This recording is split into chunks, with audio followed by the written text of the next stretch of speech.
Picture yourself walking across a bridge that has stood for 2,000 years.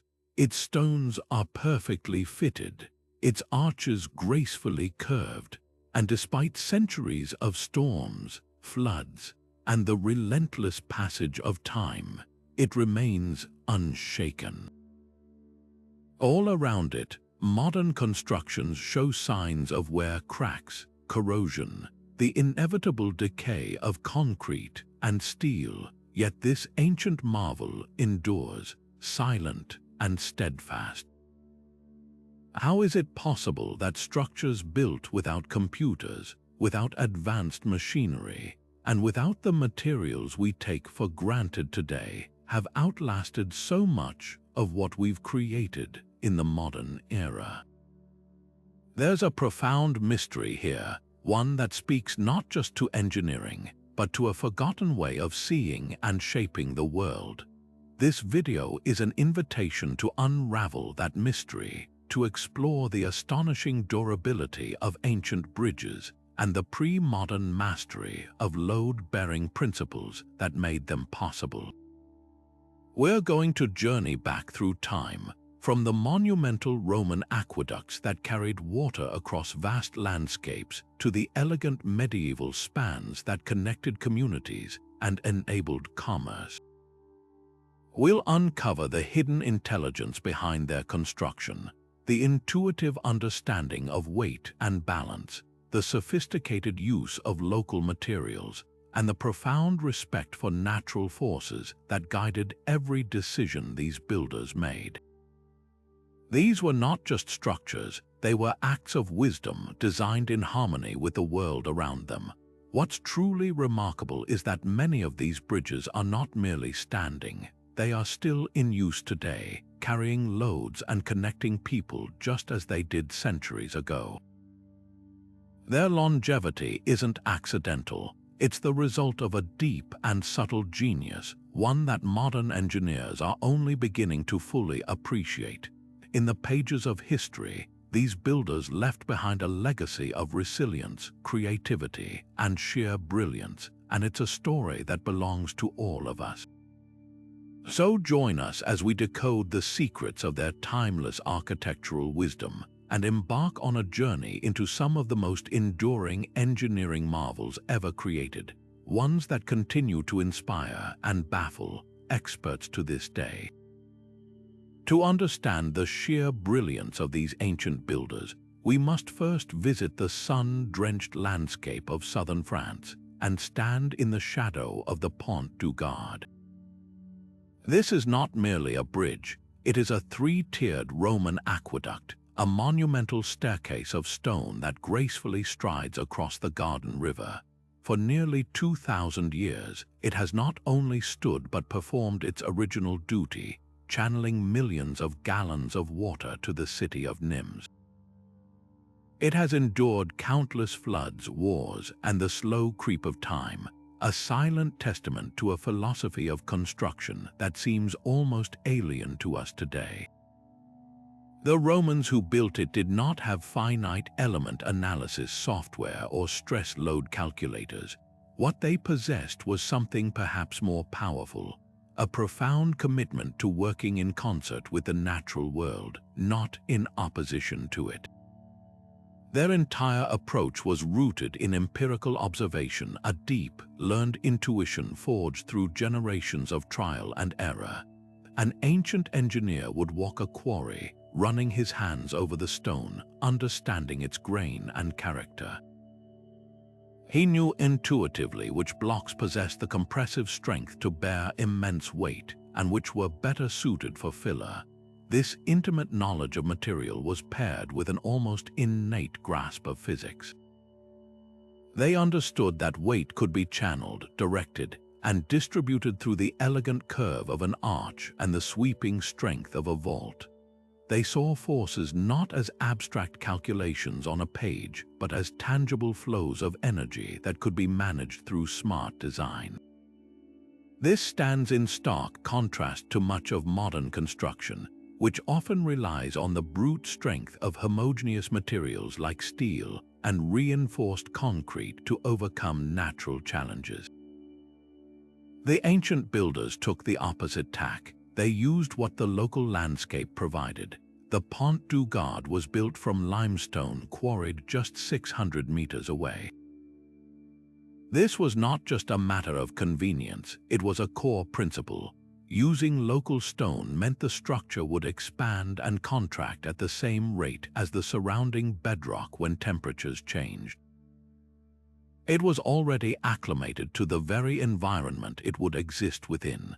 This eliminated points of stress and weakness that can occur when foreign materials are introduced into an ecosystem. Every decision, from the grand sweep of an arch to the placement of a single stone, was made with permanence in mind. Durability wasn't an added feature or a secondary concern. It was the very essence of the project, woven into the philosophical fabric of their work. They built for the ages with a perspective that stretched across centuries, not just decades. This long-term thinking invites us to fundamentally rethink our own definitions of what makes a structure successful.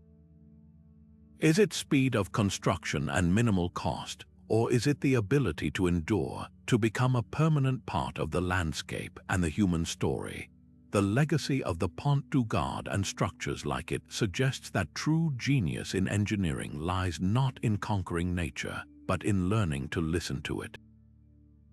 To truly grasp the material genius of these ancient builders, we must step into their world, a world of dust, sweat, and stone.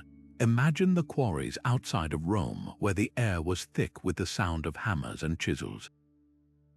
Here, laborers were not just cutting rock, they were reading it. They understood that not all stone is created equal. A block of travertine, with its porous, layered structure, offered excellent compressive strength perfect for the core of a pier where it would bear immense vertical weight. Meanwhile, tougher, finer-grained stones like granite or basalt were often reserved for the outer facings, the protective skin that would face the elements and abrasion of flowing water. This was not random selection. It was a sophisticated, early form of material science, where every block was chosen for a specific structural personality. But the stone itself was only half the story. The true alchemy lay in what held it all together, the mortar.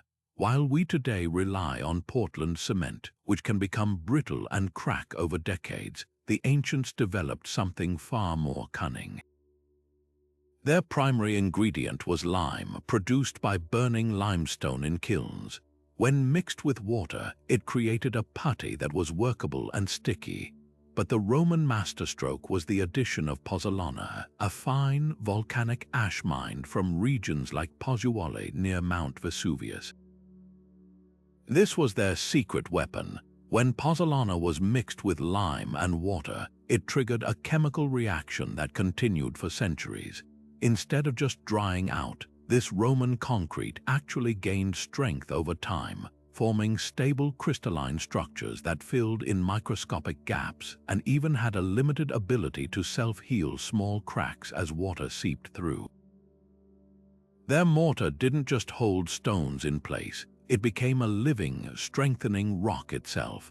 This profound understanding of material behavior extended to a concept we now call thermal expansion. Ancient engineers knew that materials expand when heated and contract when cooled. If different materials in a structure expand at different rates, it creates immense internal stress, leading to cracks and eventual failure. Their brilliant solution was to use materials from the same local environment. The stones, the mortar, and the bedrock foundation all experienced the daily and seasonal temperature swings together, expanding and contracting as a single, unified mass. This harmony prevented the destructive stresses that plague so many modern composite structures. Yet perhaps their most critical insight was the understanding that water is the ultimate destroyer. Freeze-thaw cycles can shatter stone, and relentless moisture can wash away mortar. So they designed their bridges to shed water, not just withstand it. Look closely at any surviving Roman bridge, and you'll find a sophisticated drainage system. the road surface was almost always cambered, slightly arched so that rainwater would run off the sides. Small channels and spouts were meticulously carved into the abutments and piers, providing a deliberate path for water to escape without eroding the crucial mortar joints. They didn't fight water, they invited it to leave, guiding it away from the vulnerable heart of the structure. This combination of intelligent material selection, chemically active mortar, and thoughtful water management created a resilience that is, quite simply, timeless. The stones they placed are still there today, not because they were lucky, but because they were brilliant. Now, let's focus on that elegant, sweeping curve, the arch. It is arguably one of the most transformative structural innovations in human history, a shape so perfectly conceived that it turns the inherent weakness of stone into monumental strength. Stone is incredibly strong when you push down on it. It has excellent compressive strength, but try to pull it apart or bend it, and it will snap with very little resistance. It has terrible tensile strength. The arch is the ultimate solution to this material limitation. It is a shape that cleverly ensures every single stone in its structure is almost entirely in compression, doing only what it does best, being squeezed. The genius of the arch lies in its physics. When a load is applied to the top of an arch, whether it's the weight of the bridge itself, a cart, or rushing water, that force doesn't just drop straight down. Instead, it is transferred outward along the curve of the arch, following the line of the voussoirs, the precisely cut wedge-shaped stones. This outward thrust is then channeled down into the massive supports on either side, known as the abutments. The entire structure works in a state of beautiful equilibrium. The weight wants to push the arch apart at its base, but the solidity of the abutments and the keystone at the very top push back, locking everything into a state of perfect balance. The ground itself becomes a participant in supporting the load. Ancient builders were masterful experimenters with this form. The Romans famously perfected the robust semicircular arch, a design that offered immense strength and a relatively straightforward construction process. But other cultures explored even more daring profiles. In China, engineers pioneered the use of the segmental arch, a much flatter, shallower curve. This design required a deeper understanding of forces, as the flatter angle creates more horizontal thrust, but it offered tremendous advantages. It allowed for longer spans and used less material, and its raised profile let floodwaters pass through more easily, reducing the risk of the entire structure being swept away. Then there are the elliptical and pointed arches, which appeared in later periods, offering different aesthetic and structural qualities for varied applications. Each arch type was a tool in the builder's kit, selected for the specific challenges of the site, the available materials, and the loads it needed to bear. The construction process itself was an act of faith and precision. Before a single stone was laid, skilled carpenters would build a massive wooden frame called centering. This temporary structure would support the voussoirs until the final piece, the keystone, was hammered into place at the crown of the arch. At that exact moment, the magic happened. The arch became self-supporting, transforming from a pile of loose stones reliant on wood into a cohesive, stable structure. The centering could then be carefully removed, often lowered into boats and floated away down the river, revealing the engineer's confidence in his work. This moment, when the wood was taken away and the arch stood firm, must have been one of the most profound satisfactions an ancient builder could ever know, a perfect marriage of geometry, physics, and craftsmanship realized in silent, enduring stone. While they may not have used complex equations, ancient builders possessed a deep, almost instinctual understanding of geometry, viewing it as the sacred language of a stable and beautiful universe. They saw proportion not as an abstract calculation but as a fundamental principle of nature, a truth reflected in the branching of trees, the spirals of shells, and the human body itself. This belief that beauty and structural integrity were two sides of the same coin guided their hands. The Roman architect Vitruvius famously codified this idea, arguing that any enduring structure must possess fermeters, utilitors, and venustas strength, utility, and beauty. For him and the builders who followed his principles, these three qualities were inseparable, all achieved through the meticulous application of harmonious ratios. They often employed timeless proportional rules like the golden ratio, approximately 1.618 to 1, a relationship found throughout nature. While they may not have called it by that name, they could replicate it using simple geometric constructions with ropes and stakes. Applying this ratio to a bridge's design, perhaps the height of an arch in relation to its span, or the spacing of piers, created a structure that felt inherently balanced and right to the human eye. More importantly, this geometric harmony had a profound structural benefit. A well-proportioned bridge distributes weight and stress evenly across its entire form. There are no weak points where force becomes concentrated, no single element bearing a disproportionate share of the load. This even distribution was the key to preventing catastrophic failure. This process was refined over generations through a rigorous cycle of trial and error. A master builder would observe a successful design, noting that a pier 1/5 the width of the arch's span had held firm for decades, while a thinner one on another bridge had eventually cracked. This accumulated, hard-won knowledge became a set of unwritten rules, passed down from experienced craftsmen to their apprentices. They built up a mental library of proven proportions, the ideal thickness for a parapet, the correct curve for a specific span, the optimal width of a pier for a given river's flow.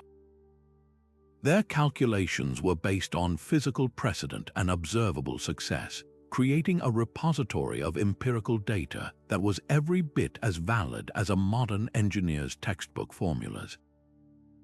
This attention to geometric detail also granted their structures a surprising ability to adapt. A bridge built with perfect symmetry and proportion could settle into its foundation over time, its components shifting minutely as one cohesive unit rather than as individual conflicting pieces. The stresses from environmental shifts, like the slow movement of the riverbank or subtle tectonic settling, were absorbed and dissipated throughout the entire framework.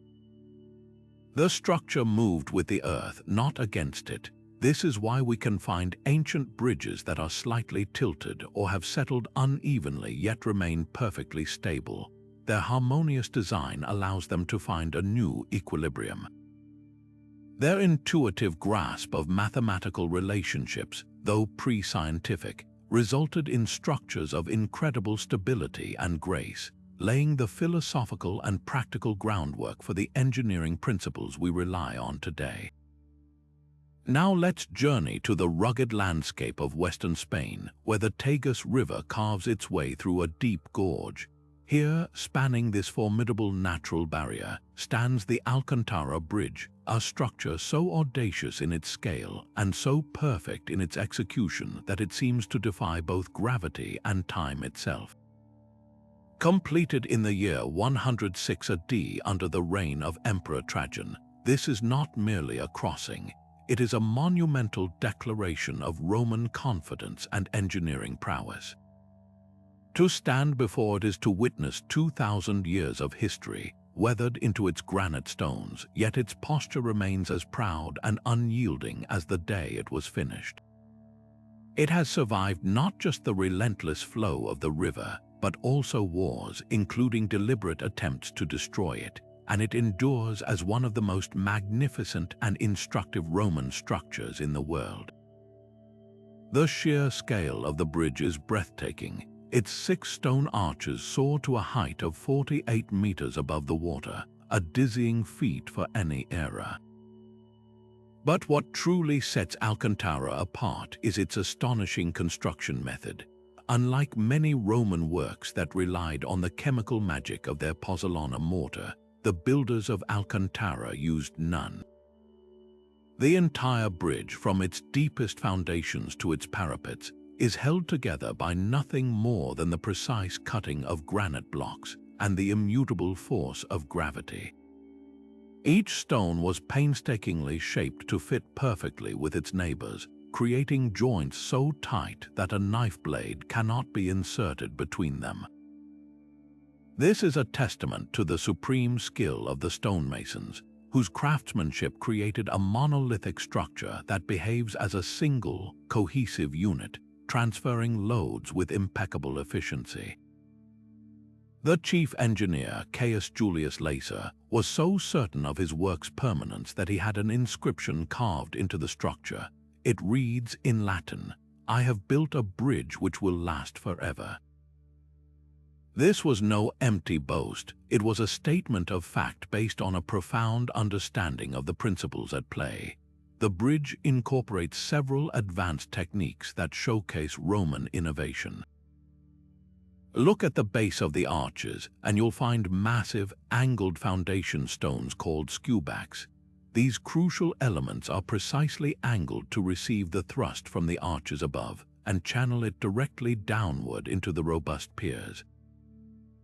Furthermore, the main arches are not solid walls of masonry, they are ribbed. This ingenious design uses strategically placed concentric rings of stone within the arch vault, which concentrate the load-bearing strength while simultaneously reducing the overall weight of the structure, a masterclass in doing more with less. Perhaps the most telling proof of its resilience is its history of survival. During wars, sections of the bridge were damaged, yet its core design was so sound that it could always be repaired and returned to service. It has withstood the tremendous hydraulic pressure of countless floods, its elegantly pointed central pier expertly designed to split the current and minimize resistance. Modern engineers continue to study Alcantara not as a relic but as a living textbook. It teaches the timeless value of precision craftsmanship, the strategic use of materials, and the critical importance of designing a structure that works in harmony with the natural forces it must endure. The bridge at Alcantara is more than stone and mortar. It is the crystallized intelligence of its builder, a permanent lesson in how to build for the ages. While Roman engineers were mastering the semicircular arch, a world away in ancient China, a different kind of structural genius was emerging, one that favored subtlety, elegance, and a unique harmony with water. To witness this, we traveled to Hebei province and the banks of the Zairo River, where the Jeju Bridge, also known as the Anji Bridge, has stood with serene grace since around 605 AD. Built by the master craftsman Lai Chun during the Sui dynasty, this bridge represents a breathtaking leap in engineering philosophy. At first glance, it seems to defy logic, a bridge so flat and delicate, yet it has survived 1,400 years of floods, earthquakes, and wars. Its secret lies in a revolutionary design that Western engineering would not rediscover for another 1,000 years, the segmental arch. The difference between a Roman semicircular arch and Lai Chun's segmental arch is profound. A traditional Roman arch is a perfect half-circle, a form that requires massive, towering abutments on either side to contain its powerful outward thrust. The Jeju Bridge, by contrast, uses a much flatter, shallower curve, a mere segment of a circle. This single innovation was utterly transformative. By flattening the arch, Lai Chun dramatically reduced the amount of building material required, making the structure significantly lighter. More importantly, it drastically lowered the profile of the entire bridge, creating a gentle, gradual incline that was far easier for carts and pedestrians to cross. But the most brilliant advantage was hydraulic. A semicircular arch acts like a dam during a flood, presenting a solid, obstructive wall to the raging water. The segmental arch of the Jeju Bridge, with its higher rise-to-span ratio, allowed floodwaters to flow over and under it with far less resistance, greatly reducing the scouring forces that could undermine the foundations of lesser structures.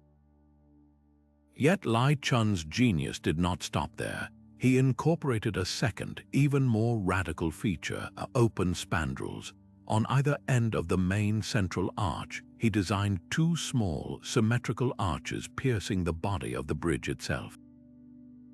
This was not for decoration, it was structural mastery. These openings served multiple critical functions. They further reduced the bridge's overall weight and the materials needed to build it.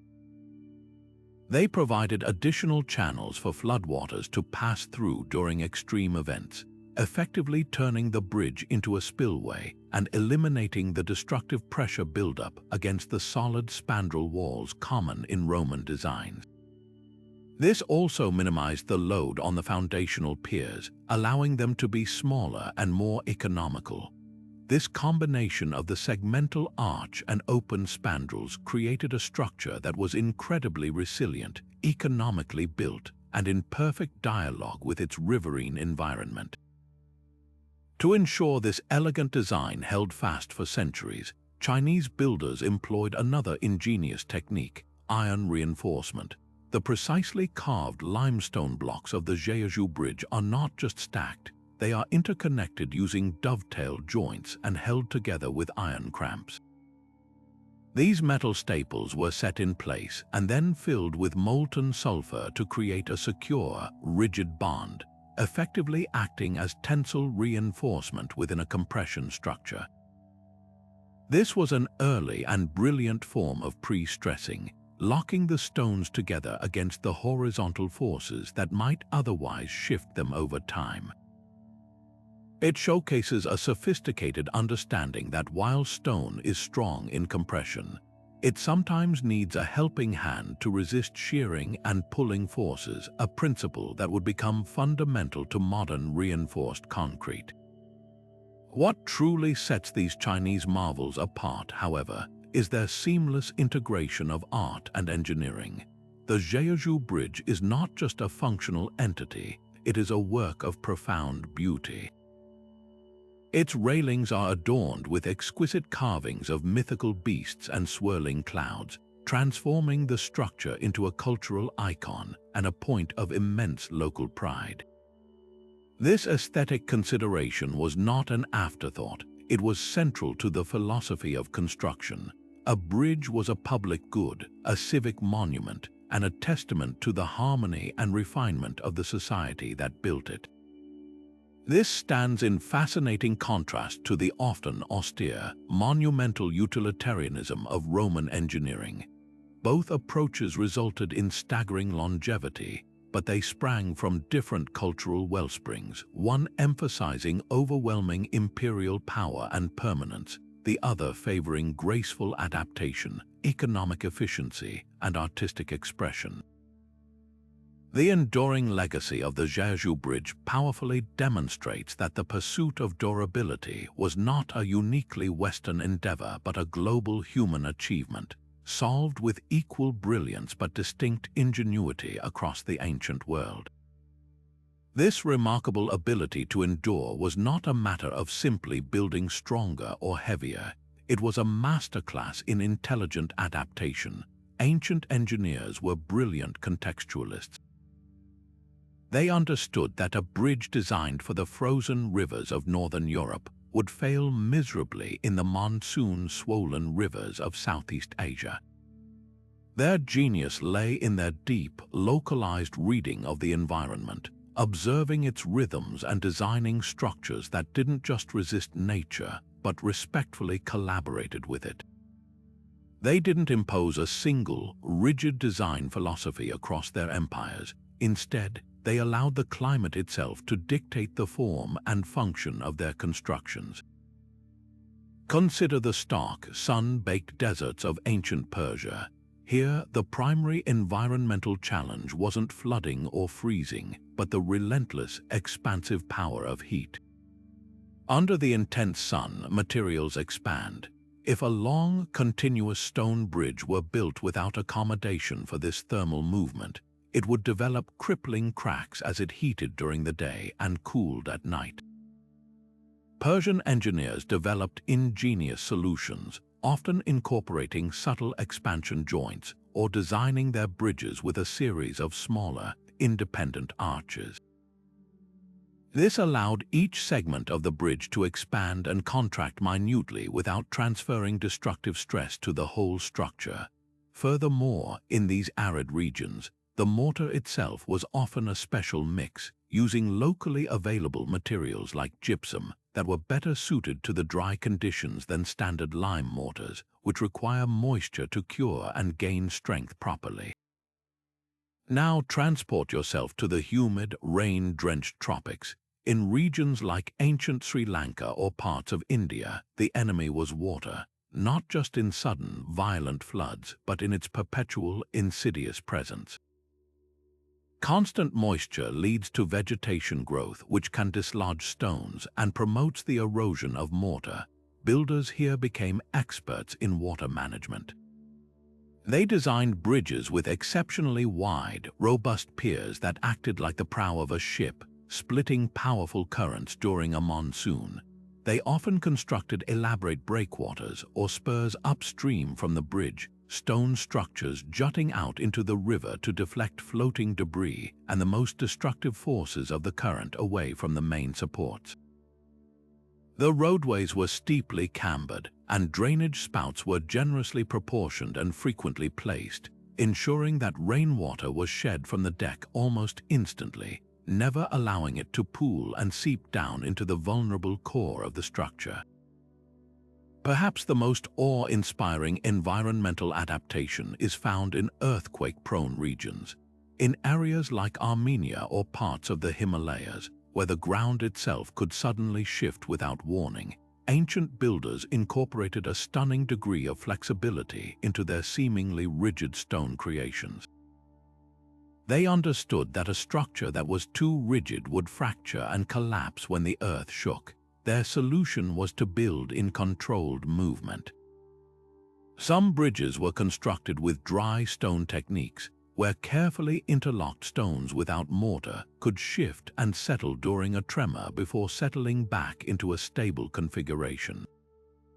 Others used special hinge-like joints or segmented construction that allowed sections of the bridge to sway independently, dissipating the seismic energy rather than trying to outright resist it. This principle of designing structures to move with forces rather than oppose them is a cornerstone of modern earthquake engineering, yet it was being practiced intuitively millennia ago. This profound contextual approach meant that every bridge was a unique conversation between the builder and the site. The choice of stone, the profile of the arch, the width of the piers, the composition of the mortar, all of it was a direct response to the local climate, geology, and hydrology. A builder wouldn't simply replicate a design from Rome in the mountains of Turkey. He would observe the frost patterns, the rivers Chinese letter, the type of local bedrock, and adapt his knowledge accordingly. This is why we see such a stunning diversity in ancient bridge designs across the world. They are not failed attempts at a universal ideal. They are perfect, refined solutions to specific environmental puzzles. Their longevity is the direct result of this respectful dialogue, a testament to the fact that the most enduring engineering doesn't fight its environment, it learns to speak its language. Think of an ancient bridge not as a static monument, but as a living, breathing entity that required constant, loving attention to survive. Its incredible longevity wasn't just a product of its initial brilliant construction. It was equally dependent on a continuous, often ritualized tradition of care and maintenance. Across the ancient and medieval world, these structures were far more than mere crossings. They were vital communal arteries, essential for trade, communication, and social cohesion. As such, their upkeep was a shared responsibility, woven into the very fabric of society through innovative funding models and a powerful sense of collective pride. In many cultures, this duty of care fell to religious orders or was imbued with a sense of divine mandate. Across medieval Europe, it was common to find beautiful, intricate chapels built directly onto the sides of major bridges, like the one that still graces the Ponte Vecchio in Florence or the famed chapel on London Bridge. These were not merely places of quiet reflection for weary travelers. They were the operational and financial headquarters for the bridge's preservation. The clergy who manned these chapels were often the de facto bridge wardens. They collected tolls from merchants and travelers, and these funds were meticulously allocated for repairs, paying stonemasons, and purchasing materials. This system brilliantly linked spiritual life with civic duty, creating a self-sustaining economic loop where the bridge's utility funded its own survival. It transformed maintenance from a burdensome tax into a pious contribution, a small price paid for safe passage under the watchful eyes of the saints. The work itself was constant and required specialized knowledge passed down through generations. Teams of local laborers, often organized into guilds, would conduct regular inspections, especially after the spring thaw or major floods. Their tasks were hands-on and critical. They would clear debris like fallen trees and accumulated silt that could pile up against piers, creating dangerous pressure points in the current. They would meticulously repoint mortar joints that had been worn away by weather and time, using traditional mixes whose recipes were closely guarded secrets. They would check the stability of the stone paving on the deck and ensure the drainage spouts remained clear. This wasn't emergency work, it was preventative medicine for infrastructure. By addressing these small, manageable issues season after season, they prevented minor wear from escalating into catastrophic failure that could have taken the entire bridge down. This model of communal investment extended beyond tolls. Many towns and villages had specific taxes or levies dedicated to bridge repair. Wealthy patrons seeking to leave a legacy of civic benevolence would often endow bridges with parcels of land or entire farms. The income generated from these estates was then permanently earmarked for the bridge's upkeep, creating a trust fund that could support maintenance for centuries. In essence, ancient societies engineered financial structures that were as durable as their physical ones. They recognized that a bridge was not a one-time expense but a perpetual community asset that demanded a perpetual source of revenue. This long-term perspective stands in stark contrast to the modern cycle of build, neglect, and expensive emergency repair. The cultural impact of this cannot be overstated. A well-maintained bridge was a source of immense local pride, a symbol of a community's prosperity, unity, and technical skill. Its condition reflected the health of the society itself. This created a powerful feedback loop. The more beautiful and functional the bridge, the more pride people took in it, and the more willing they were to invest in its continued care. This deep-seated cultural commitment to preservation is a masterclass in sustainable infrastructure management. It teaches us that the most advanced engineering in the world is ultimately futile without a parallel social system dedicated to its stewardship. Their bridges endured not solely because of perfect arches or magical mortar, but because generations of people made a conscious, continuous choice to look after them. It's a fascinating and often overlooked dimension of this story. The remarkable longevity of these ancient bridges is partly due to the world they were built in, an environment almost entirely free from the relentless, destructive pressures that modern infrastructure faces every single day. We must remember that these structures were designed for a different age, one where the definition of a heavy load was a wooden cart pulled by oxen, not a 40-ton truck thundering across at 60 miles an hour. The stresses they endured were not only lighter but far more predictable. The rhythm of life was slower, the forces applied to the bridge deck were largely static and gradual, and there was none of the constant, high-frequency vibration that comes from modern machinery and dense, high-speed traffic. This absence of dynamic fatigue loading is a critical factor. Modern materials like steel and concrete can suffer from metal fatigue and micro-cracking under countless cycles of stress, a phenomenon ancient stone bridges simply never had to contend with. Beyond the weight and vibration, the very air and water surrounding these ancient marvels were far kinder. Today, a bridge in a colder climate is subjected to a brutal annual assault from de-icing salts. These chlorides are incredibly effective at melting ice on roadways, but they are also catastrophic for modern construction materials. They aggressively accelerate the corrosion of steel rebar hidden inside concrete, causing it to expand and crack the concrete from within in a process known as spalling. They also degrade the surface of the concrete itself. Ancient bridges built of solid stone and non-ferrous mortars were completely immune to this particular form of chemical attack. The stone might weather and erode over centuries, but it wouldn't suddenly explode from internal rusting. Furthermore, the pre-industrial atmosphere was free from the corrosive pollutants that now eat away at modern structures. There was no acid rain, a byproduct of burning fossil fuels that lowers the pH of rainwater and chemically dissolves limestone and marble while corroding metal fittings. The air wasn't filled with particulate matter that can abrade surfaces and hold moisture against the stone. The rivers flowing beneath these bridges were not industrial waterways carrying chemical effluents that could weaken their foundations. The environment, while still physically powerful with its storms and floods, was chemically much more benign. The primary agents of decay were straightforward mechanical and hydrological forces, erosion, freezing water, and physical impact, which clever design and good maintenance could effectively manage. This isn't to diminish the genius of the ancient builders, rather, it adds a crucial layer of context to their achievement. They designed for the world they lived in, and they designed perfectly for that world.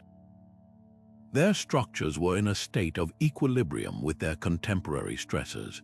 This comparative analysis helps us understand that their survival is not a magic trick, but the result of a perfect alignment between design intention and operational reality. They were not over-engineered for their time, they were precisely engineered for it. This understanding allows us to fairly evaluate their legacy without falling into the trap of naive nostalgia. It shows us that durability is a relationship between an object and its environment. When we look at a 2,000-year-old Roman bridge still standing strong, we are seeing a masterpiece of engineering that has, by a combination of brilliant design and historical circumstance, been spared the uniquely destructive pressures of our modern age. This realization naturally leads us to a compelling question for today's engineers. What can we learn from these time-tested principles to build structures that can survive and even thrive in our far more demanding world? In a fascinating twist of historical irony, the cutting edge of modern engineering is increasingly looking backwards, finding profound inspiration in the very principles that ancient builders employed out of necessity. We are witnessing a quiet revolution in sustainable architecture and resilient design, one that consciously integrates time-tested ancient wisdom with contemporary materials and knowledge. This isn't about nostalgia or mere historical replication. It's a pragmatic recognition that the ancients solved problems of longevity and environmental harmony that we are still grappling with today. The goal is a powerful synthesis to build for our modern world with the enduring foresight of the past. One of the most significant rediscoveries is the value of traditional materials, particularly lime-based mortars and plasters. For decades, the construction industry prized the rapid strength and convenience of Portland cement. but we now see its drawbacks: brittleness, a high carbon footprint from its production, and an inability to accommodate movement, leading to cracks that allow water infiltration and accelerate decay. Ancient Roman concrete, by contrast, actually gained strength over centuries. Modern materials scientists are deconstructing these ancient recipes, creating new formulations that incorporate volcanic ash or other pozzolanic materials. These modern lime mortars remain flexible, allowing a structure to breathe and shift minutely without cracking. Most remarkably, they possess a degree of self-healing. When a tiny crack forms and water seeps in, it reactivates the lime, triggering the formation of new calcium carbonate crystals that gradually fill the gap. This is a radical shift from our current model of brittle, disposable construction towards a more resilient, almost living material system. The ancient principle of redundancy is another lesson being eagerly readopted.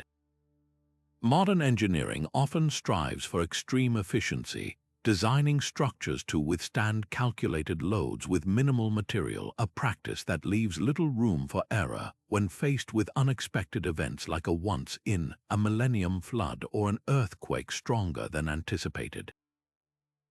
Ancient builders, perhaps informed by past failures, instinctively built in generous margins of safety. Their piers were wider, their arches thicker, their foundations more massive than what a purely mathematical minimum would dictate. This extra capacity, or redundancy, is what allowed so many ancient bridges to survive events that topple modern ones. Today, forward-thinking engineers are championing this concept of robustness, or resilience-based design, arguing that the extra initial investment in material is insignificant compared to the catastrophic cost of a failure. It's a move away from building to a minimum code and towards building for maximum survivability in an uncertain world. This philosophy is brilliantly illustrated in contemporary restoration projects. The painstaking repair of historic bridges serves as a hands-on masterclass for modern engineers. When working on a 2,000-year-old Roman bridge, you cannot simply tear it down and start over. You must understand its original logic. Restoration teams meticulously disassemble, catalog, and rebuild using the same materials and techniques whenever possible. In the process, they gain an intimate appreciation for why a particular stone was shaped a certain way or why a specific mortar mix was chosen. This direct, tactile engagement with ancient engineering wisdom is irreplaceable. It teaches lessons no textbook can convey about water management, thermal expansion, and the intelligent distribution of load. These projects are not just preserving history, they are actively transferring knowledge across millennia, proving that the old ways often hold the key to truly sustainable practice. Ultimately, the most powerful lesson for modern builders is a philosophical one, a return to context and simplicity. The ancient master builder was deeply connected to his site. He used local materials which minimized environmental cost and ensured compatibility with the climate. He designed for the specific forces of that river, that valley, that particular pattern of sun and frost. This stands in stark contrast to the often homogenized, one-size-fits-all approach of globalized modern construction, where the same glass skyscraper is built in deserts and Arctic cities alike, requiring enormous energy to make it habitable. The ancient approach was inherently low carbon and sustainable.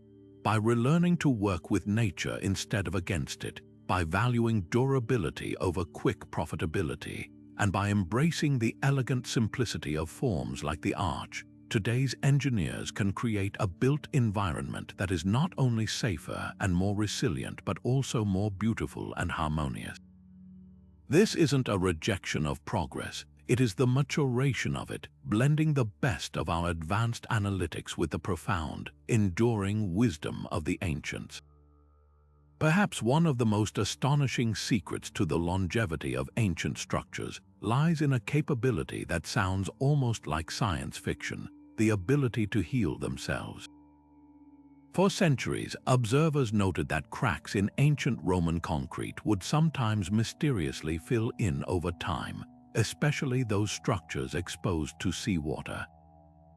This wasn't magic or divine intervention.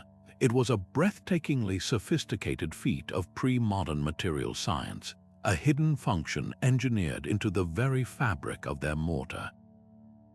While modern concrete is designed to be inert and stable, Roman concrete was designed to be dynamically reactive, a living material that grew stronger with age through a continuous chemical conversation with its environment.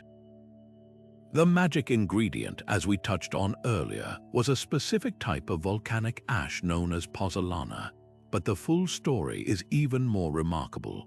When Roman engineers mixed their concrete, they combined lime, which is highly reactive, with this fine volcanic ash and chunks of rock aggregate.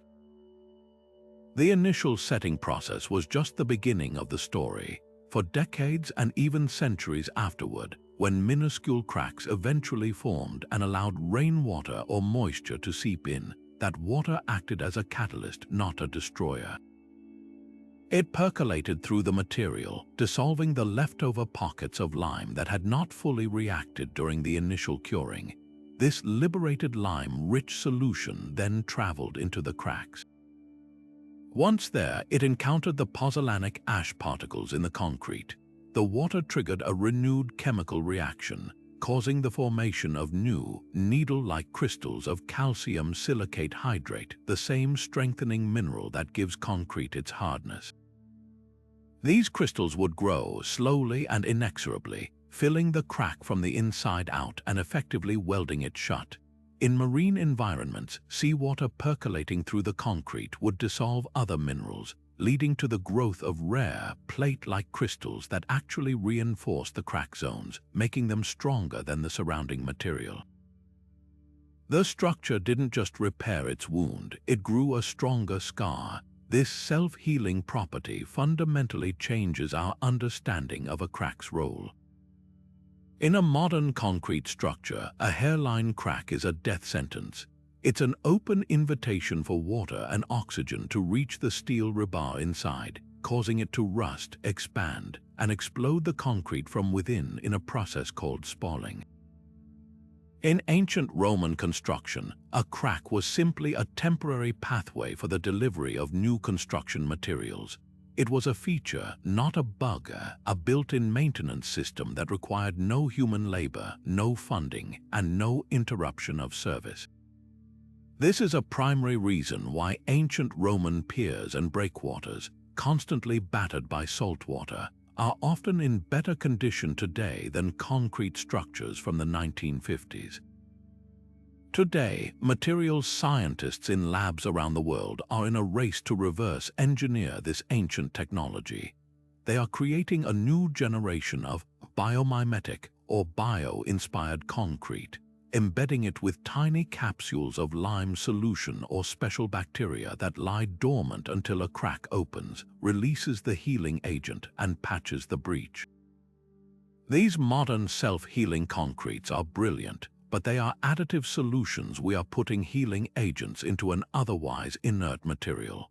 The Romans achieved something even more elegant. They designed the material itself to be the healing agent. Its entire chemical composition was a recipe for long-term reactivity and resilience. This incredible innovation completely shatters the simplistic notion of ancient versus modern. It demonstrates that our ancestors possessed a deep, almost intuitive understanding of long-term chemical processes that we are only now beginning to measure and quantify with our most advanced microscopes and spectrometers. Theirs was a science of time and patience, of designing for centuries, not just for decades. The line between ancient empirical wisdom and cutting-edge modern material science becomes wonderfully blurred. suggesting that the path to a more sustainable, resilient future might be found by looking back at the quiet, enduring intelligence locked within the stones of the past. This profound connection between the spiritual and the structural infused the entire life cycle of a bridge, transforming routine maintenance into a sacred duty. A crack in the masonry wasn't just a technical problem, it was a potential rift in the divine protection afforded to the community. A shaky parapet wasn't merely a safety hazard, it could be interpreted as a sign of disfavor or neglect. This worldview created a powerful cultural incentive for meticulous generational upkeep. The caretakers of these bridges, often monks or members of a specific guild, performed their work with a sense of piety and reverence. Repointing mortar or clearing debris from the piers was an act of devotion, a way to honor the saints or deities who watched over the crossing and, by extension, the entire town. This spiritual stake in the bridge's well-being ensured that it received a level of care and attention that far exceeded mere practical necessity. It embedded the structure into the spiritual identity of the place, making its preservation a matter of collective honor and religious obligation. We can see this beautiful fusion of purpose and belief etched into the stones of countless medieval bridges across Europe. The most famous example is perhaps the Ponte Vecchio in Florence, which, while renowned today for its shops, originally housed butchers who were required to keep the bridge clean as a civic and arguably moral duty. But even more explicit are bridges like the Charles Bridge in Prague, which is lined with a stunning avenue of statues depicting various saints, each one serving as a station for prayer and contemplation for those crossing the Vltava River.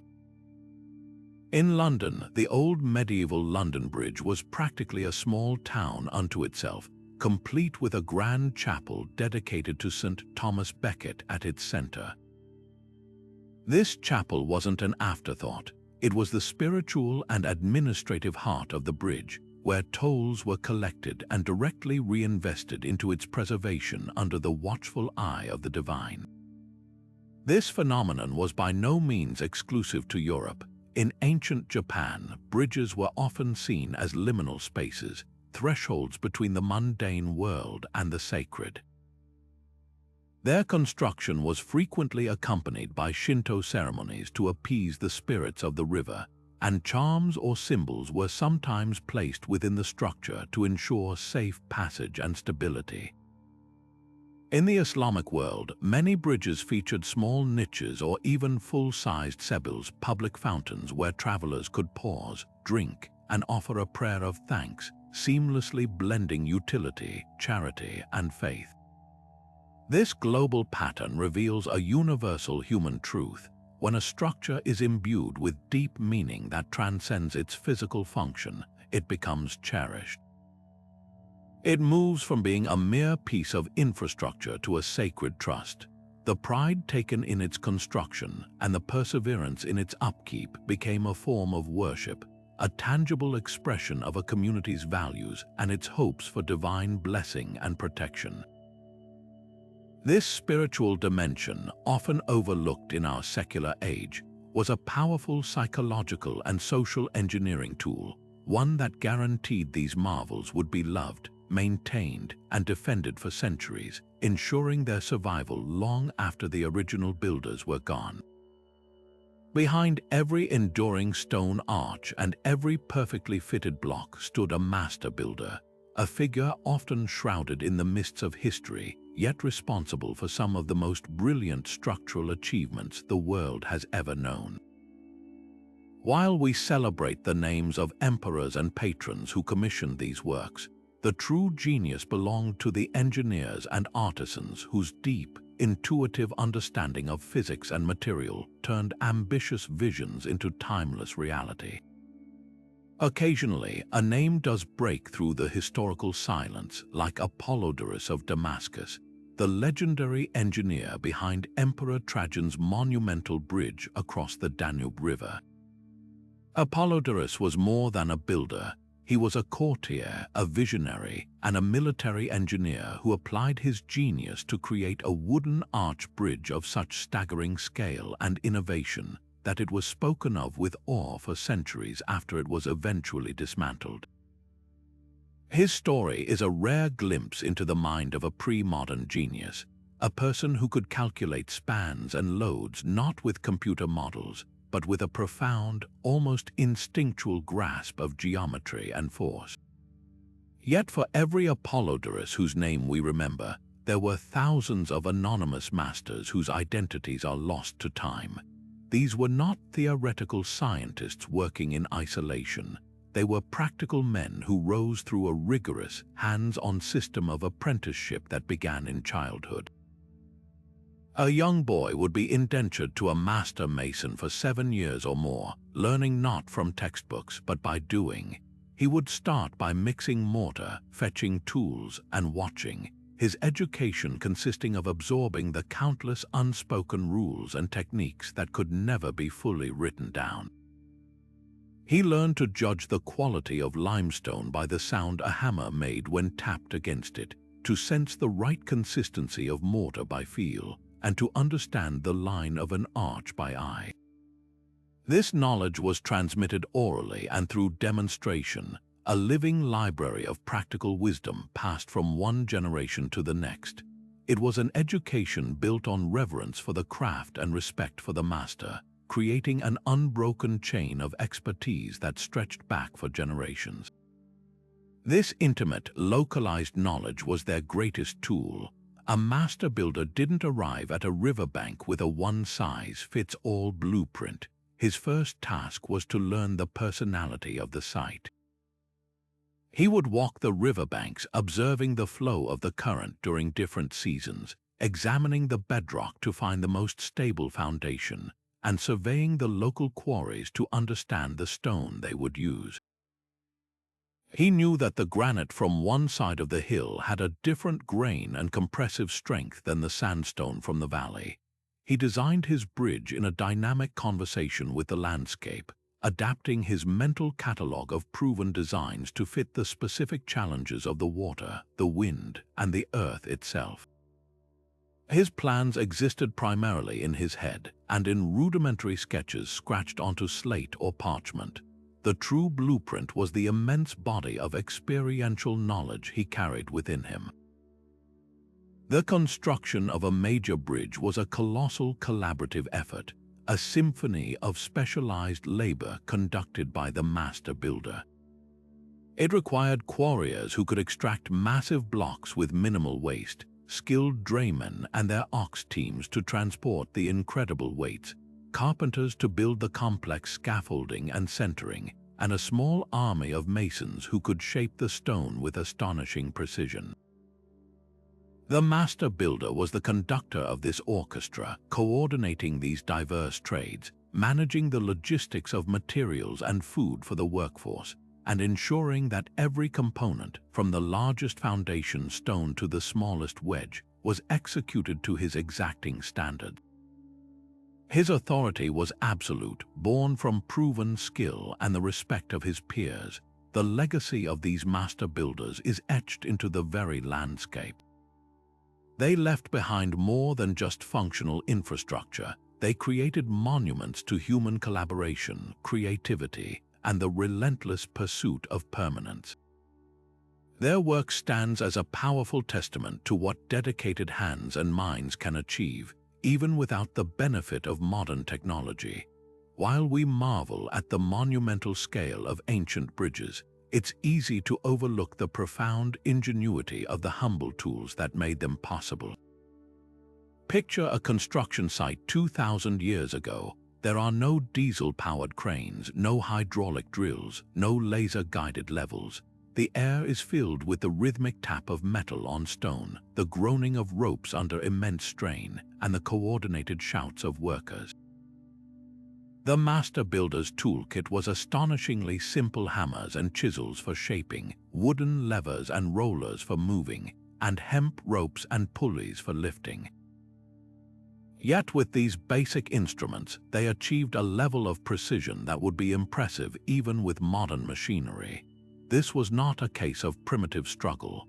It was a symphony of applied physics and human coordination, where limitation became the mother of invention. The true genius of these builders shone in their methods for achieving perfect accuracy. To ensure a massive pier was perfectly vertical, they used a tool of elegant simplicity, the water level. This was nothing more than a length of hollow reed or a wooden trough filled with water, but it provided a perfectly horizontal reference line that was unaffected by the uneven terrain around the construction site. By measuring down from this unerring waterline at multiple points, they could ensure that the foundation stones for each pier were set at exactly the same height, even if the riverbed below was sloped or uneven. For aligning walls and checking the straightness of a span, they used tightly stretched string lines, often dusted with colored pigment. A worker would snap the string against the stone, leaving a perfectly straight guide mark for the masons to follow. These methods were accessible, affordable, and incredibly reliable, proving that achieving perfection does not always require complex technology. Moving the stone itself was a Herculean feat of logistics. A single block for a Roman bridge could weigh several tons. To transport it from the quarry, workers would slide it on a sledge over a path of lubricated wooden rollers. They might pour water or animal fat on the track ahead to reduce friction, allowing a team of oxen or a group of men to pull the incredible weight. Once at the site, positioning the block required even more cleverness. They used wooden cranes known as polyspastons, which were marvels of mechanical advantage. These were not built from steel, but from sturdy timber, and they were powered by human or animal strength, walking in a large treadmill, a giant hamster wheel that turned the crane's winch. Through a system of compound pulleys, a small, continuous force applied by men walking in the treadmill could be multiplied to hoist massive stones dozens of meters into the air. This clever use of leverage and pulley systems allowed them to accomplish with muscle and brain power what we now achieve with engines and hydraulics. Perhaps the most critical technique, and the one that required the highest level of skill, was stereotomy, the art and science of cutting solid stone into precise, complex shapes. This was far more advanced than simply squaring off a block. The voussoirs, the wedge-shaped stones that form an arch, had to be cut with absolute geometric perfection. Each one was a unique piece of a three-dimensional puzzle. Master masons would use metal calipers and templates made of wood or lead to meticulously trace the required curves and angles onto the raw stone. Then, with a variety of chisels and punches, they would painstakingly chip away until the block matched the template exactly. The final test was the ultimate judge. When the wooden centering was removed, each stone had to fit so perfectly with its neighbors that the friction of their precise contact and the force of gravity would lock the entire arch into a state of permanent equilibrium. A single poorly cut stone could compromise the entire structure. This incredible craftsmanship, achieved with simple hand tools, is the reason so many ancient arches stand today without a drop of mortar. Their precision created strength. This entire process from quarry to placement was a testament to a world that valued deep skill over speedy convenience. It was slow, deliberate, and required an army of highly trained artisans, each a master of their specific trade.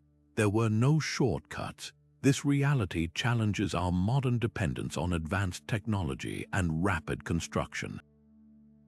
We have replaced intricate skill with powerful machinery and complex material science.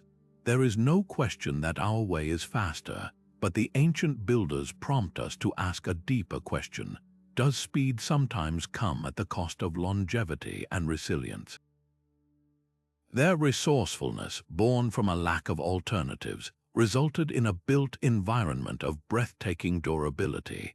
They remind us that the most sophisticated tool in any construction project is not the machine, but the educated, experienced, and creative human mind behind it. But these stone giants were far more than feats of engineering. They were the very arteries through which the lifeblood of civilization flowed.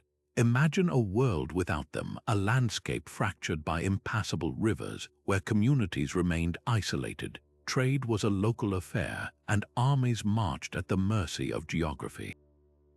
An ancient bridge was a declaration of connection, a physical commitment to the idea that people, goods, and ideas should move freely. The Roman Empire understood this better than any other. Their famous mantra was not just to build roads, but to bridge them, creating an integrated network that bound their vast territories from the misty highlands of Scotland to the sun-scorched deserts of Syria.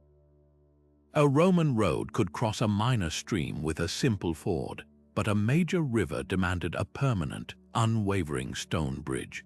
These structures were the critical nodes in the system, the unshakable points that guaranteed the network's reliability regardless of season or weather. A legion could be deployed across a continent with stunning speed because their engineers had already conquered the rivers. A shipment of grain from Egypt could reach the hungry citizens of Rome because the bridges held firm. This logistical mastery, made possible by reliable bridges, was a primary ingredient in creating and maintaining the first truly globalized world. This connectivity ignited economic explosions in the most literal sense. Bridges did not just carry traffic, they created destinations. The moment a sturdy bridge was completed, its ends became priceless real estate. Almost instantly, bustling markets would spring up, taking advantage of the guaranteed footfall of travelers. Enterprising merchants set up stalls selling food, repairs for carts, and places for weary travelers to rest. Toll stations were established not as a nuisance but as a recognized exchange, a small fee for the immense economic advantage of a safe, fast crossing. The revenue generated didn't just maintain the bridge, it funded local militias, built walls, and enriched the entire region. Some of the most famous bridges in history, like London Bridge or the Pont Vecchio, became so synonymous with commerce that they were built upon, their decks supporting multi-storied buildings, shops, and chapels. They transformed from mere crossings into thriving, linear towns in their own right, humming centers of economic activity that existed solely because of the bridge beneath them. The social and cultural impact was equally profound. A bridge was a great social mixer, a place where people from different villages, regions, and even countries would inevitably cross paths. It was a conduit for not just spices and silk, but for language, art, religion, and technological ideas. A style of architecture seen by a traveler on a bridge in France might inspire a new church in Germany. A story told by a merchant from the East on the parapet of a Spanish bridge could become a local legend. They facilitated the slow, steady process of cultural exchange that built shared European identity out of a patchwork of isolated tribes. Furthermore, a major bridge became a powerful symbol of civic pride and stability. A town with a famous bridge was on the map, literally and figuratively. It was a statement that this community was prosperous, organized, and technologically advanced enough to tame its river. This pride fostered a powerful collective identity and a shared interest in protecting and maintaining the structure that defined them. This immense value also made bridges strategic military assets of the highest order. Controlling a key bridge could mean controlling the movement of an entire army. Countless battles throughout history were fought for possession of a single crossing. To destroy an enemy's bridge was to cripple their ability to reinforce or supply their troops. To defend your own was to protect your homeland from invasion. The very permanence that made these stone bridges so valuable for commerce also made them irresistible strategic targets and formidable defensive positions. Their robust construction meant they could often withstand attempts to damage them, and their narrow decks created natural choke points where a few defenders could hold off a much larger force. A bridge was therefore both a tool for empire building and a shield for its defense. When we stand before an ancient bridge today, we are therefore not just looking at a clever arrangement of stones. We are witnessing the foundational infrastructure of human progress. It is a monument to commerce, a catalyst for cultural fusion, a strategic military asset, and a symbol of communal ambition. Its enduring presence is a silent testament to its role not as a passive object, but as an active, shaping force in history. It literally provided the ground upon which the march of civilization could advance. This profound role makes their survival all the more critical to understand, raising a compelling question about the intelligence embedded in their design. How did these structures, so vital to the functioning of society, manage to be built so robustly that they could withstand the test of centuries, carrying the immense weight of human progress itself without faltering? At the heart of every enduring ancient bridge lies a beautifully simple secret, a profound, intuitive understanding of how force moves through stone. These master builders didn't have the mathematical formulas we use today, but they possessed something perhaps more powerful, a hands-on, tactile wisdom that taught them how to guide weight along the most efficient and stable path.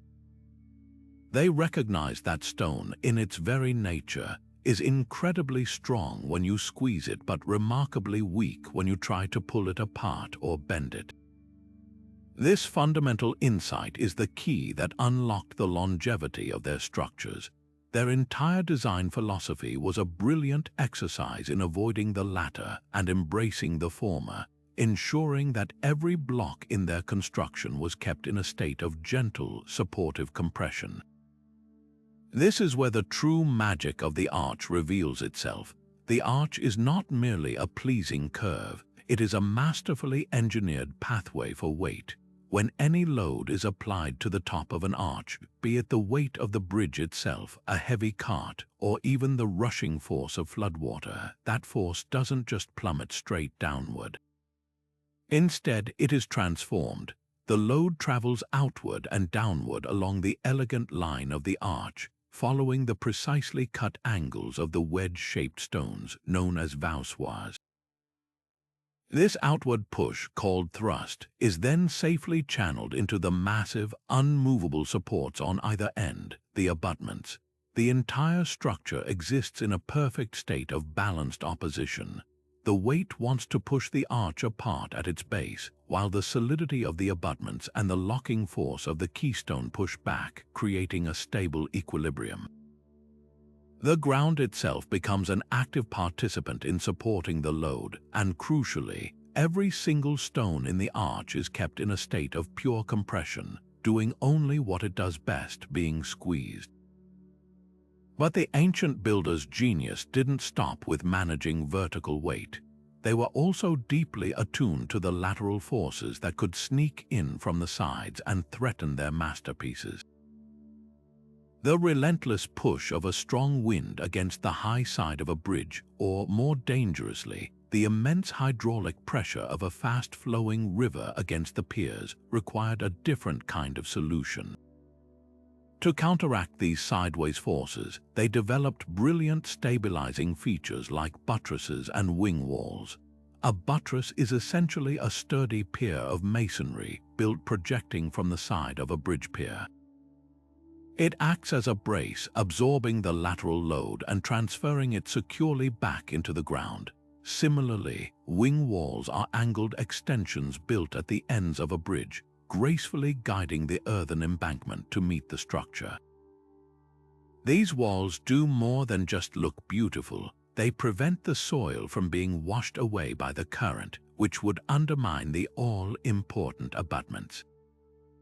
These elements showcase a holistic understanding of physics, demonstrating that they were thinking about stability in 3 dimensions, fortifying their creations against every conceivable direction of attack. The most astonishing aspect of all this is that their profound knowledge was almost entirely empirical. It was learned not in a classroom, but on the job site, through generations of observing what worked and, just as importantly, what failed. They built up a vast, unwritten library of cause and effect. They knew from experience that an arch of a certain curvature could span a specific distance, that a pier needed to be a certain width to resist the current of a particular river, and that a buttress of a certain mass could counteract a known lateral force. This was a science of observation and replication, refined over centuries. Their mastery was in distilling incredibly complex physical principles into simple, repeatable, and effective rules of thumb. This intuitive grasp of load distribution, achieved centuries before Newton formalized the laws of motion, invites us to appreciate a different kind of intelligence, one that is deeply connected to materials and forces, revealing a sophistication that is all the more remarkable for its apparent simplicity. To truly appreciate the ancient mastery we've explored, we must place it side by side with our modern achievements, not to declare one superior, but to understand the profound trade-offs each approach represents.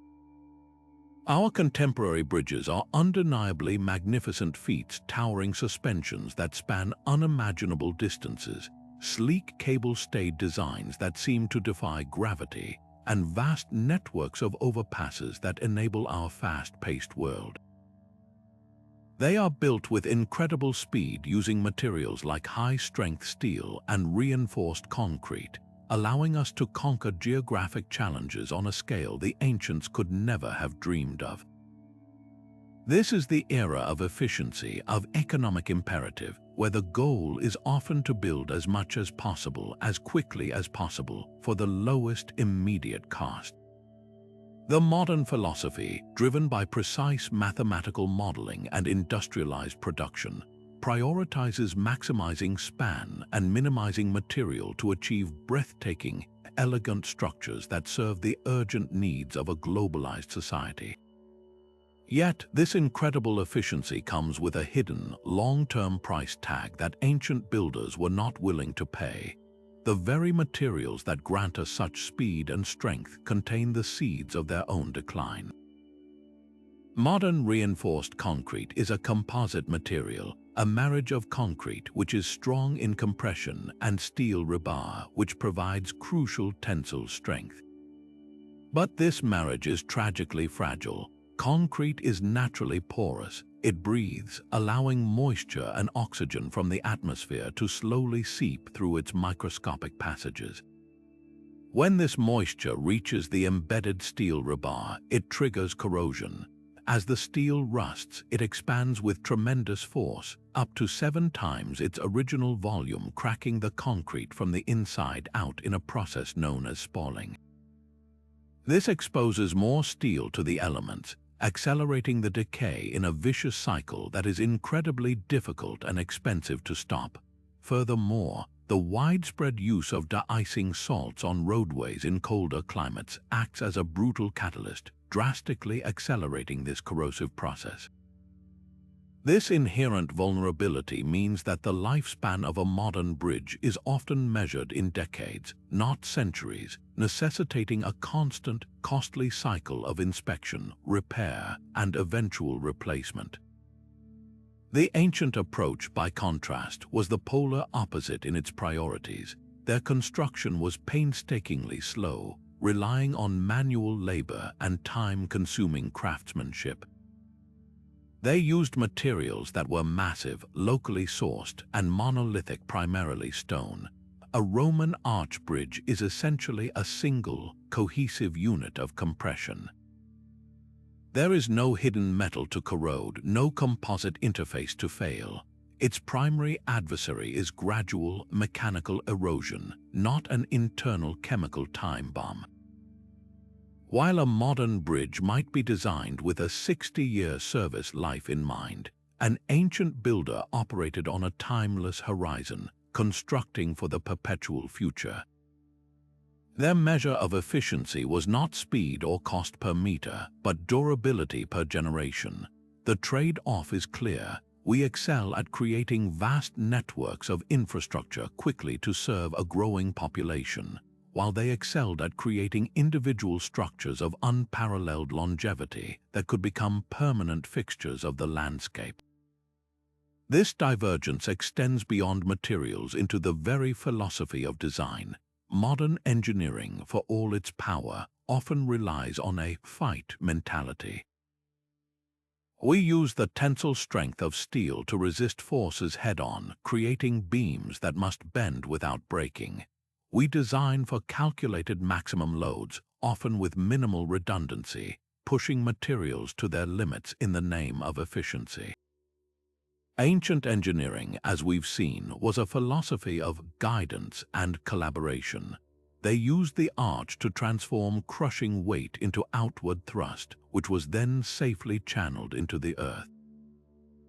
They built in enormous margins of safety massive piers, thicker arches, that provided resilience against completely unexpected events, like a flood far larger than any in recorded memory. Their designs were inherently robust, or what modern engineers would call high redundancy, meaning the failure of a single component wouldn't lead to catastrophic collapse. The lesson here is not that we should abandon steel and concrete and return to building only with stone. That would be impossible and impractical for meeting the needs of the modern world. Instead, this comparison argues powerfully for a synthesis, a balanced approach that marries the best of both worlds. Imagine the potential of modern engineering, with its analytical power and advanced materials, infused with the ancient wisdom of designing for permanence. This is already beginning to happen. The development of self-healing concrete, inspired by Roman recipes, is a direct attempt to solve the corrosion problem our ancestors never had.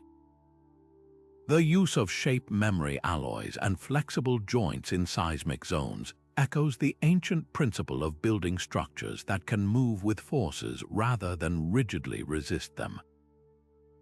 Some forward-thinking engineers are now championing resilience-based design, which consciously incorporates the ancient value of redundancy, arguing that the extra initial material cost is trivial compared to the societal cost of a bridge failure.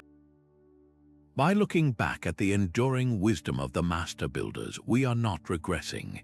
We are progressing toward a more sustainable, resilient, and truly long-lasting built environment, learning to build for our time with the foresight of theirs. Behind every perfectly proportioned arch and every strategically placed pier lies a hidden history of collapse, a legacy of failure that was the true teacher of the ancient master builders. We must dispel any romantic notion that these enduring structures sprang perfectly formed from the minds of infallible geniuses. The reality was far more human and far more instructive. Their unparalleled success was forged in the fiery crucible of repeated, often catastrophic, failure. For every Pont du Gard that stands triumphant, there were countless other bridges that succumbed to floods, buckled under flawed design, or shattered during the perilous moment when the wooden centering was removed. These collapses were not seen as final defeats. They were the most expensive and dramatic lessons imaginable, and the ancient building tradition was uniquely structured to learn from them. This process of empirical learning was a slow, generational accumulation of hard-won wisdom. There were no engineering journals or central databases to share findings. Instead, knowledge was passed down orally from master to apprentice on job sites across continents and centuries. A young stonemason would hear the story of the bridge at a nearby town that had its piers undermined because they were too narrow for the river's current. He would internalize this lesson, and years later, when he was the master builder on a new project, he would insist on broader, more robust foundations. Another would learn of a bridge that collapsed during a flood because its arches were too low and acted as a dam, and he would subsequently design his own arches with a higher, more graceful profile to let the water pass. This was a living, evolving repository of proven methods, a collective intelligence built not on abstract theory but on observable, physical cause and effect. Each failure added a new rule to the unwritten codex of construction. Perhaps the most powerful example of this iterative refinement is seen in the progressive design of bridge piers. Early builders likely learned the hard way that a simple, rectangular pier presents a flat, blunt face to the current. During a flood, the water smashes into this flat surface with tremendous force, and even worse, it creates swirling vortices and eddies on the downstream side that relentlessly scour the riverbed, digging a hole that eventually undermines the pier's foundation. The solution, gradually developed over generations of observing this destructive pattern, was the addition of cutwaters. These are the triangular or curved projections added to the upstream end of a pier, and later, often to the downstream end as well. The upstream cutwater's job is brilliant in its simplicity.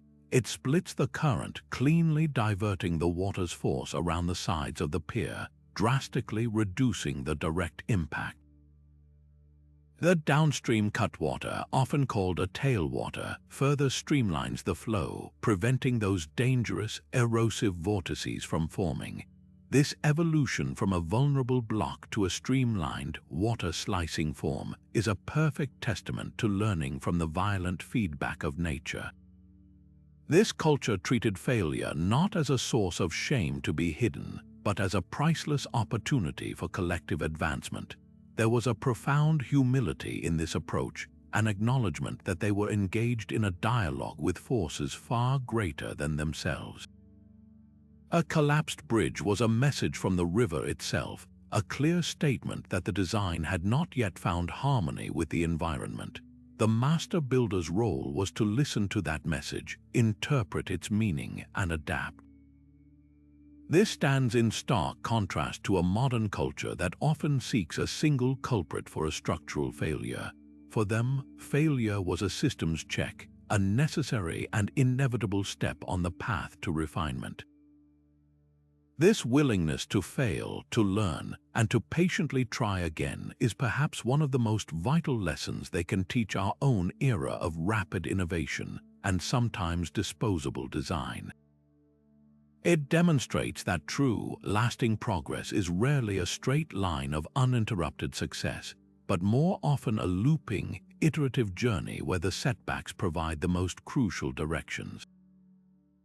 Long before the term biomimicry entered our modern lexicon, ancient engineers were masterful students of the natural world, instinctively understanding that the solutions to their most complex structural challenges were already present in the environment around them. They possessed a quiet genius for observation, looking not just at the landscape as an obstacle to be conquered, but as a living textbook of proven design principles. They saw in the graceful, unyielding curve of a rock arch, carved by wind and water over millennia, a perfect model for channeling immense weight. They studied the way ancient, sprawling tree roots gripped the earth at a river's edge, anchoring the trunk against powerful currents, and saw the blueprint for a stable pier. This was not a formalized science with laboratories and hypotheses. It was an intuitive, deeply respectful dialogue with nature, a process of asking a question and then patiently seeking the answer in the patterns of the world itself. Their greatest innovation was recognizing that nature had already done the research and development. Their job was simply to interpret its elegant solutions. This emulation of natural forms is vividly clear in the very shape of their most iconic structures. The arch, the cornerstone of ancient load-bearing mastery, is not a human invention in the purest sense. It is a direct reflection of the stone bridges and cavern entrances found throughout the natural world. A master builder observing a limestone arch that had stood for thousands of years would understand its stability intuitively. He would see how the curve naturally transferred the weight of the overlying rock down and outward into the solid cliffs on either side. His own masonry arch was an act of replication, a man-made version of this natural wonder, using cut stones to recreate the compressive strength that wind and water had sculpted over ages. Similarly, the design of bridge piers often mirrors the form and function of a tree's root system. Just as roots spread out and dig deep to create a wide, stable base that prevents the tree from toppling in a storm, a well-designed pier features broad, robust foundations and sometimes wing walls that splay out to disperse the load and resist the scouring force of the current. The builder was, in effect, planting his bridge in the riverbed as firmly as an ancient oak was planted in the bank. Beyond simply copying shapes, these early engineers grasped the deeper principles of how nature manages forces. They observed the incredible strength of a bird's skull, a delicate yet robust structure of thin bones arranged in a honeycomb pattern, achieving great strength with minimal weight, a concept we now call structural efficiency. While they couldn't replicate a honeycomb in stone, the principle informed their approach. The Roman use of ribbed arches in bridges like Alcantara is a perfect example. Instead of building a solid, heavy mass of masonry, they concentrated the material where the loads were greatest, creating a lighter, more efficient structure that still possessed tremendous strength. They understood the principle of redundancy in natural systems, the way a forest has multiple trees performing the same function, so that the loss of one does not collapse the entire ecosystem. This informed their conservative design philosophy, building piers wider and arches thicker than the bare minimum, creating structures that could withstand unexpected stresses far beyond their intended loads. This biomimetic approach resulted in an inherent and profound sustainability that is only now becoming a priority in modern engineering. Because they used locally quarried stone, the environmental cost of transportation was negligible. Their structures were designed to work with local hydraulic and geological conditions, minimizing their disruptive footprint on the landscape. A Roman aqueduct blended into the hillside following its contour. A medieval bridge became a natural part of the river's flow, its piers designed to work with the current rather than fight it. There was no waste and no pollution in their construction process. At the end of a bridge's life, an eventuality that for many has still not arrived, the materials would not leach chemicals into the soil or water. They would simply return to the earth from which they came. Their work was a closed-loop system, perfectly integrated into the natural cycle. This seamless blending, this harmony between the built and the natural environment, is a fundamental reason for their enduring presence. They were not foreign objects imposed upon the landscape. They were outgrowths of it, accepted and sustained by the very ecosystems that inspired them. Yet for all their resilience against time and nature, these ancient bridges now face a set of challenges their builders could never have anticipated, threats born from our own modern world. The very progress they helped enable now places them in peril. Imagine the vibrations from a new high-speed rail line shaking the very foundations of a Roman aqueduct that has stood still for 2 millennia. Picture the corrosive haze of air pollution from nearby industry slowly eating away at the delicate carvings of a medieval span. Consider the pressure from urban development, where the immense value of riverfront real estate threatens to encroach upon or even demand the removal of a bridge deemed an obstacle to progress. These are not sudden, catastrophic events like a flood, but slow, insidious forces of decay that require a new kind of vigilance and a global commitment to preservation. The field of conservation has risen to meet this challenge, but it is a discipline fraught with complex philosophical dilemmas. The core question is deceptively simple. How do we save them without destroying the very essence of what makes them precious? The answer is anything but straightforward. A well-meaning but poorly executed repair using modern Portland cement can cause more damage than centuries of weathering, as the hard, inflexible cement traps moisture against the softer ancient stone, leading to accelerated erosion. The goal of modern conservation is not to make an ancient bridge look new again. but to extend its life with the lightest possible touch, using materials and methods that honor its original construction. This often means painstakingly tracking down local quarries to find stone that matches the original in mineral composition and color, or relearning the ancient art of mixing hot lime mortar, a slower, more demanding process than using pre-bagged cement. The work is slow, expensive, and requires artisans with a rare blend of historical knowledge, chemical understanding, and stonecraft skill. It is a race against time, not to rebuild, but to understand and sustain. This monumental task has necessitated a coordinated global response, and leading this charge is UNESCO World Heritage Program. When a site like the Pont du Gard or the old bridge area of the old city of Mortar is inscribed on the World Heritage List, it does more than just bestow a prestigious title. It triggers a comprehensive management plan, mobilizes international funding, and fosters a collaborative network of experts dedicated to its preservation. The bombing of the Stary-Most Bridge in Mostar during the Balkan conflict in the 1990s was a devastating blow to global heritage. Its subsequent rebuilding was not merely a technical exercise in construction. It was a profound act of cultural reconciliation and identity restoration. Using a combination of salvaged original stones and new stone quarried from the same source used by the original builders, and employing traditional techniques documented through historical research, the bridge was painstakingly resurrected. It stands today as a powerful symbol of international cooperation and a testament to the idea that some structures are so deeply woven into the cultural fabric of a people that their loss is unthinkable and their restoration is a necessity. Ultimately, the preservation of these bridges is about far more than saving piles of old stone.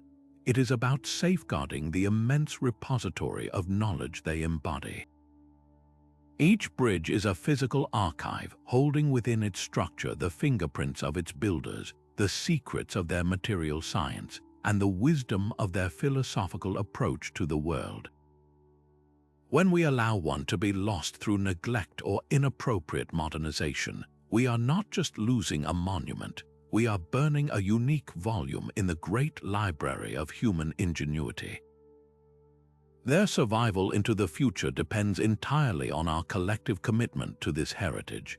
It requires making conscious choices to route traffic away from vulnerable structures, to invest in skilled conservation over cheap repairs, and to educate new generations about the irreplaceable value of these silent teachers. This commitment recognizes that these bridges are not relics of a dead past, but active participants in our present, continuing to offer lessons in sustainability, resilience, and beauty that are more relevant today than ever before. Beyond their undeniable engineering brilliance and practical purpose, these ancient bridges occupy a far more profound space in the human story. They are the soul of a landscape, the physical embodiment of a community's memory, and enduring monuments to what we can achieve together. To cross the Ponte Vecchio in Florence is not simply to get from one bank of the Arno River to the other. It is to walk through a living gallery where the same medieval structure that supported goldsmiths and merchants for centuries now carries the whispers of tourists and the dreams of artists, its very stones saturated with the history of the Renaissance. This bridge, like so many others around the world, has transcended its original function to become an inseparable part of Florence's identity. It is not just in the city, it is a vital organ of the city, a symbol of its resilience, its beauty, and its continuous narrative. This transformation from infrastructure to icon is the true magic of these structures. They become cherished landmarks that define a place and inspire a deep, shared sense of pride and belonging. This cultural significance is what ultimately guarantees their preservation. A society will fight to save a bridge not because it is the most efficient crossing available, but because it is a repository of collective memory. It is where generations have met, where markets have thrived, where history has literally marched across. The value placed upon it is intangible, measured in poetry, paintings, and local pride rather than mere utility or economic output. This emotional connection creates a powerful feedback loop. The more a bridge is celebrated as a cultural treasure, the more likely it is to receive the care and investment needed to ensure its survival for future generations to cherish. It is this deep-seated, almost spiritual valuation that has saved countless ancient bridges from the wrecking ball of so-called progress, ensuring they remain not as dusty museum pieces, but as active, vibrant participants in modern life. Furthermore, these structures serve as a powerful, tangible link between the past and the present, offering a rare form of continuity in our rapidly changing world. To place your hand on the same stone parapet that a Roman legionnaire, a medieval pilgrim, or a Renaissance scholar once touched is to feel a direct, physical connection across the centuries. This continuity is a profound antidote to a sense of historical rootlessness, reminding us that we are part of a much longer human story. These bridges stand as silent, stoic witnesses to the rise and fall of empires, the shifting of borders, and the relentless flow of human events. They assure us that while fashions, technologies, and governments may come and go, human ingenuity, collaboration, and the desire to connect and create beauty are eternal constants. Perhaps their greatest lesson is one of collaborative achievement. A cathedral or a castle could be built for the glory of God or a single monarch, but a bridge was almost always a civic undertaking, a project that required the collective will and resources of an entire community. Its construction demanded the harmonized effort of quarriers, carpenters, masons, financiers, and engineers, a symphony of different skills working toward a common goal that would benefit everyone. The resulting structure, therefore, stands as a monument not to a single ego, but to the power of shared vision and communal effort. It is a testament to what a society can accomplish when it pools its talent, its treasure, and its labor for the public good. In an age often marked by division, these ancient bridges remind us of our inherent capacity for cooperation and our ability to leave a legacy of unity and beauty for those who will follow. As we look upon these timeless marvels, we are inevitably drawn to consider how their enduring lessons will shape the infrastructure of tomorrow. So the wheel of innovation turns, bringing us full circle to a startling realization. The most promising path forward for our built environment may actually lie in looking back. We are now witnessing a fascinating convergence where cutting-edge 21st century laboratories are diligently reverse engineering 2,000-year-old material science. The most compelling example is the frantic global race to develop self-healing concrete, a modern material that can automatically repair its own cracks. This isn't a wholly new idea. It's a direct, inspired response to the mystery of Roman concrete, which we now know gained strength over centuries through chemical reactions with water.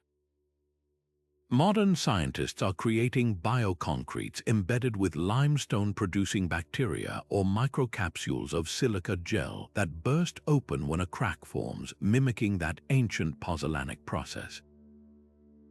The goal is the same as the Roman engineers: to create infrastructure that requires less maintenance and possesses a far longer lifespan. But we are now using nanotechnology to achieve what they did with volcanic ash and lime.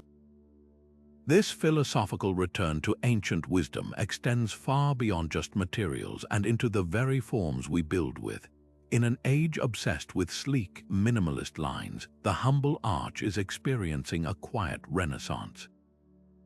Modern engineers, armed with powerful computer modeling software, are rediscovering the inherent stability and elegant load distribution of arched forms, but now executing them with futuristic materials.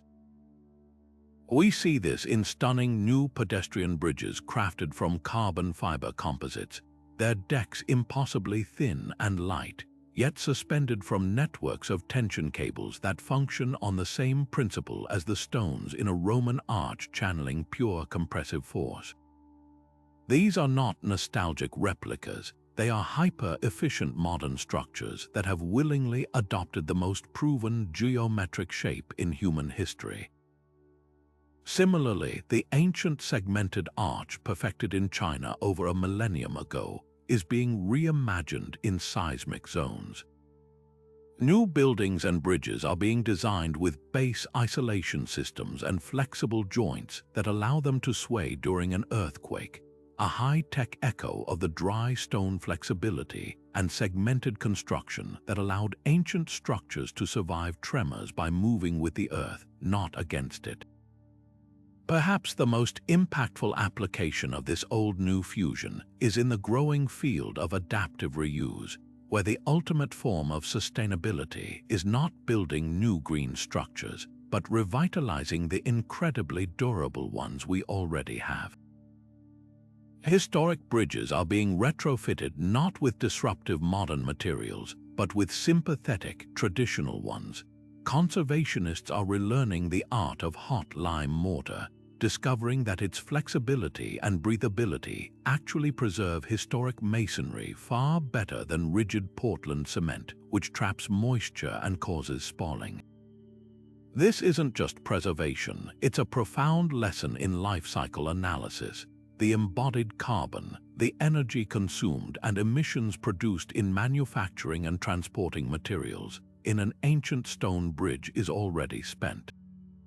Maintaining it for another century with low-impact traditional methods has a negligible environmental footprint compared to the colossal carbon cost of demolishing it and building a new concrete and steel replacement.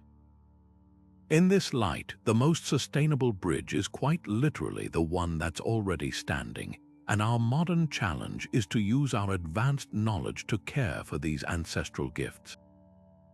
This movement represents a fundamental shift in engineering philosophy, from an ethos of domination and efficiency to one of harmony and resilience. We are beginning to value the ancient principles of redundancy, building in generous margins of safety, over the modern pursuit of minimal material use. We are starting to see the wisdom in using local, natural materials that are acclimated to their environment, reducing transportation emissions and ensuring thermal compatibility. The future of engineering, therefore, looks less like a stark, metallic vision of the future and more like a thoughtful dialogue between the past and present. It's a future where a new pedestrian walkway might boast a space-age carbon fiber arch inspired by the Pont du Gard, paved with a self-healing concrete developed from a Roman recipe and maintained using lime mortar techniques perfected by medieval masons. This is not a rejection of progress, but its maturation, a future where we build with the foresight of our ancestors, using the tools of our time to create a world that is not only advanced but enduring. And so our journey across these timeless spans draws to a close, but the echoes of their builders' genius continue to resonate. We have walked in the footsteps of those master craftsmen, from the sun-drenched quarries where they hand-selected each stone to the riverbanks where they deciphered the language of currents and forces.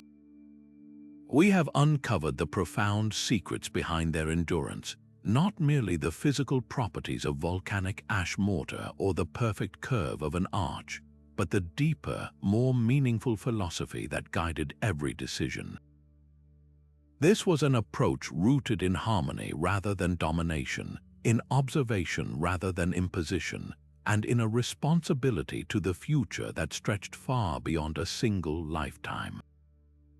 Their legacy is a powerful invitation to reconsider our own relationship with the world we build.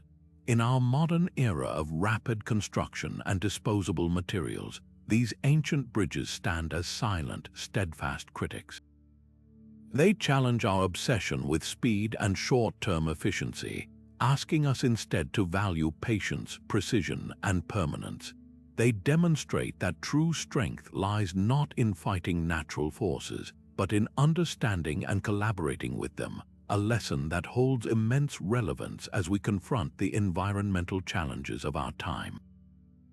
The choice between building a structure that will require constant, costly repair and one that will grow more dignified with age is ultimately a choice about what we value as a society. This is not just about architecture or engineering, it is about the stories we wish to tell future generations. The Pont du Gard, the Alcantara Bridge, the Jeju Bridge, these are not simply feats of construction. They are narratives in stone, chronicles of human ingenuity, patience, and respect for the natural world. They remind us that our greatest achievements are often those that serve not only ourselves, but also those who will come long after we are gone. They are a testament to the idea that we are temporary caretakers of a world we share with both the past and the future. As you move from this video back into your own world, I encourage you to look at the structures around you with new eyes. Consider the hidden intelligence in a curved wall, the choice of materials in an old building, the way a well-designed path handles rainwater. The wisdom of the ancients is not locked away in history books. It is embedded in the very fabric of our shared heritage, waiting to be rediscovered and reapplied. Let these enduring marvels inspire a deeper curiosity about the built environment and a greater appreciation for the quiet, lasting intelligence that surrounds us. Thank you for joining me on this exploration of historical mysteries. I would love to hear which ancient bridge or structural marvel captures your imagination the most. Share your thoughts in the comments below. If you enjoyed this journey into the past, please subscribe and hit the notification bell so you don't miss our next adventure into the hidden corners of history. Until next time, keep looking up and wondering.